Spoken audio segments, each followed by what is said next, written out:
ဒီတို့ပြောတယ်လာကြသမီးနဲ့ထိုက်တန်တဲ့ယောက်ျားတွေ့ပြီးပြီအဲ့တော့သွားကြရအောင်သမီးရေမိုးချိုတန်စာတွေဆင်ပြီးသမီးသားမိသားဖ3ယောက်ထွက်သွားကြတယ်ပေါ့နော်ထွက်သွားတဲ့အခါမှာသူတို့ပြင်းစင်ရေမိုးချိုးနေတဲ့အချိန်မှာမနေ့လင်းတော့ဘုရားကကမ္မတဓမ္မဒီရွာတွေကိုဏိကုံးရွာတွေကိုဆွမ်းခံကြွသွားတဲ့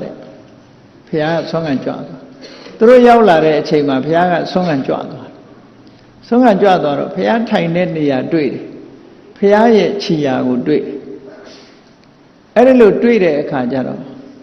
ဒေါမဂန္ဒီကပညာထပ်သမီးအတွက်စိတ်တလောက်မပူဟိုအဖေလုံးတဲ့ဥမဂန္ဒီကြီးကတော့စိတ်ပူနေတာသူ့သမီးအတွက်ကို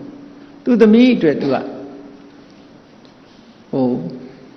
တမလောင်းရှာတာနဲ့သူကမောတာအိမ်ကတက္ကမကြီးကတော့မရှာဘူးအေးဆေးဆေးနေတယ်နော်အဲ့တော့တက္ကမကြီးကဒေါမဂန္ဒီက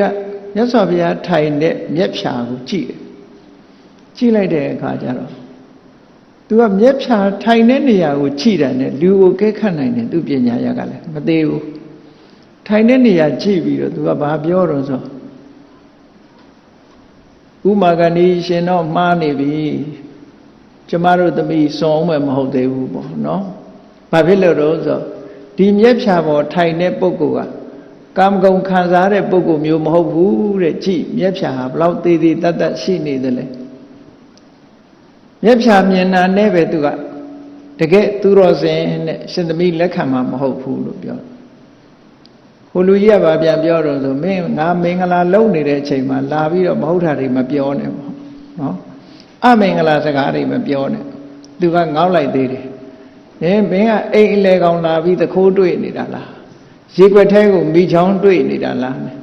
ဒီနေရာမှာလာပြီးတော့အကြောင်းရှာမနေနဲ့လို့ဒီလိုပြောလိုက်တယ်သို့တော့